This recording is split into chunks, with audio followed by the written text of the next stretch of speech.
के देखो।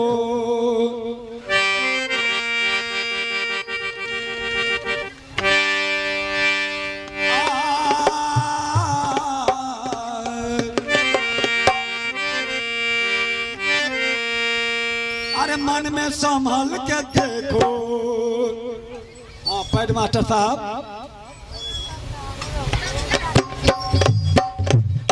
अरे मन में संभल के देखो, 2 दिन का जिंदगी है।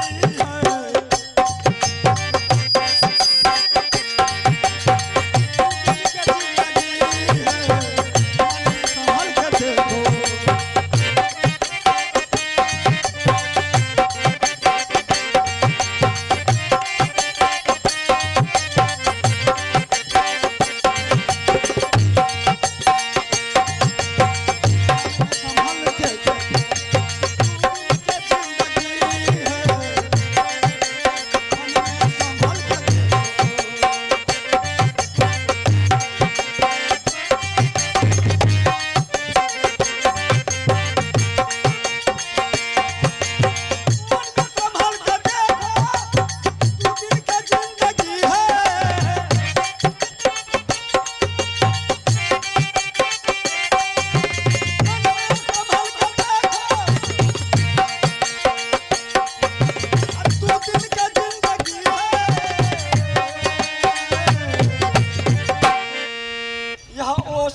बबूला, ओस का जो बबूला होता है सुबह में कुछ देर के बाद समाप्त हो जाता है।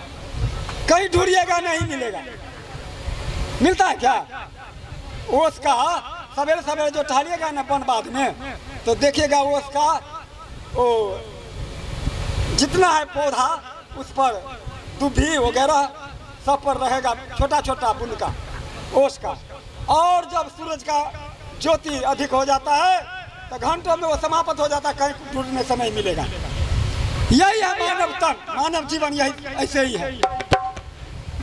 यह ओस का बबूला। एक पेट वाले भाई साहब, हमारे पेट वाले साहब, अब जहाँ कहीं हो थोड़ा चौका लेंगे।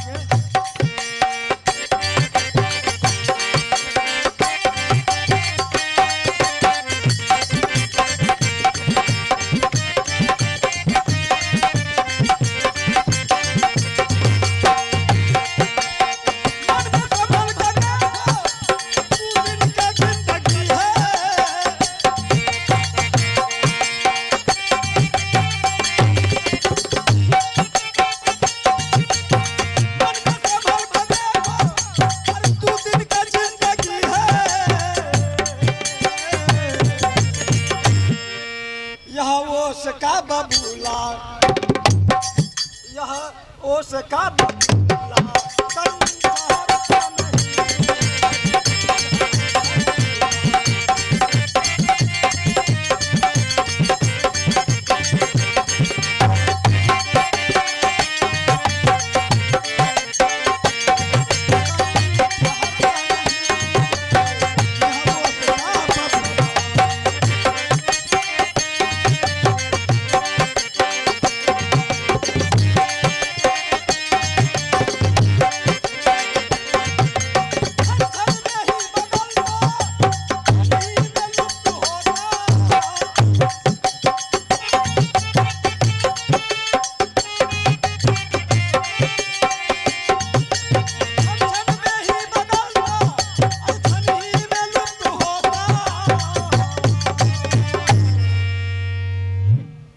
अरे मिट्टी के कच्चे घट में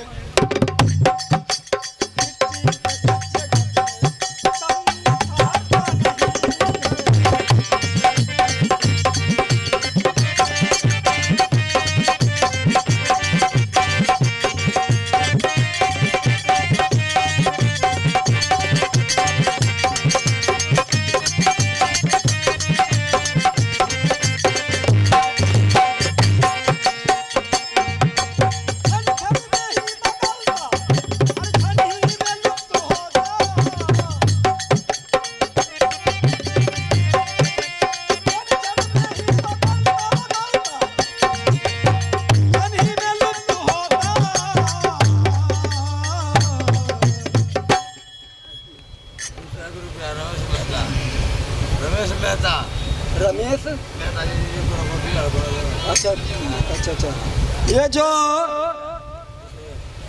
201 रुपया का पुरस्कार रमेश मेहता, जो यह प्रॉपर्टी डीलर वही ना है, जो कंपनी है, तो उनके तरफ से 201 रुपया का पुरस्कार मिला है।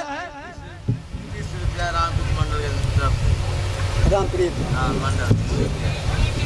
यह 31 रुपया का पुरस्कार रामप्रीत मंडल के तरफ से भी मिला है। मैं दोनों मूर्ति को एक ही साथ बहुत बहुत साधुवाद देते हुए और सदगुरु से यह अर्जी करेंगे जो उनका भी बारी फुलबारी को आवाज रखे सदगुरु, और उनका भी जेब पैसा से भरा रहे, जो ऐसे ही दान प्रदान साधु संतों में करते रहे, उस जगह में नहीं। सावन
धनदार गृह कुटुंब कोई साथ न चलेंगे, लेकिन साथ कौन जाएगा?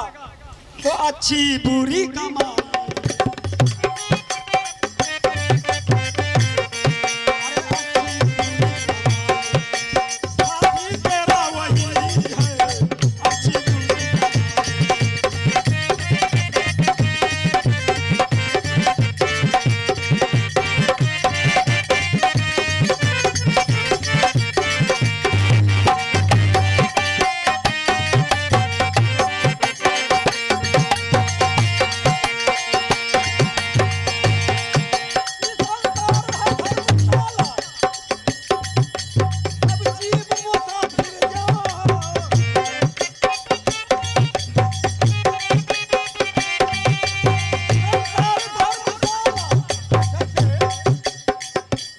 धाम जाते हैं ना, रास्ता में कितना धर्मशाला मिलता है, किसी का निजी घर नहीं ना है, उस धर्मशाला में सभी का अधिकार है।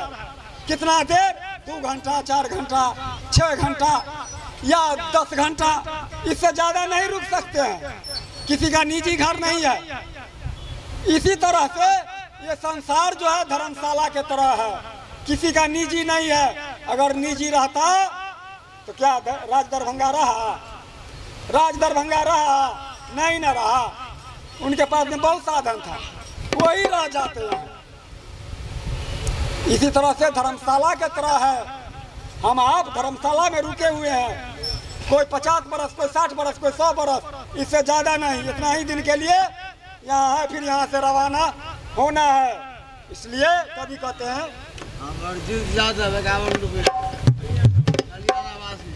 अभी हमारे भाई साहब अमरजीत यादव जो सामने बैठा हुआ है, उनके तरफ से 51 रुपया का पुरस्कार मिला है। मैं उन्हें बहुत बहुत साधुवाद देते हुए आशीर्वाद देंगे, जो उनका भी बाल बच्चा आनंद में रहे, पढ़े लिखे विद्वान बने और उनका जेब ऐसा ही भरा रहे पैसा से, जो दान प्रदान साधु संतों में करते रहे। किंतु एक बात कहेंगे, जो अमरजीत भाई बहुत खाए पिए ऐश मौज किए, अब भी जैसे अपने रास्ता पर चले आवे, दारू पीना बंद कर दे, यही मुझे बहुत खुशी की बात है। ठीक है, तो संसार धर्म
लाख देश तेरा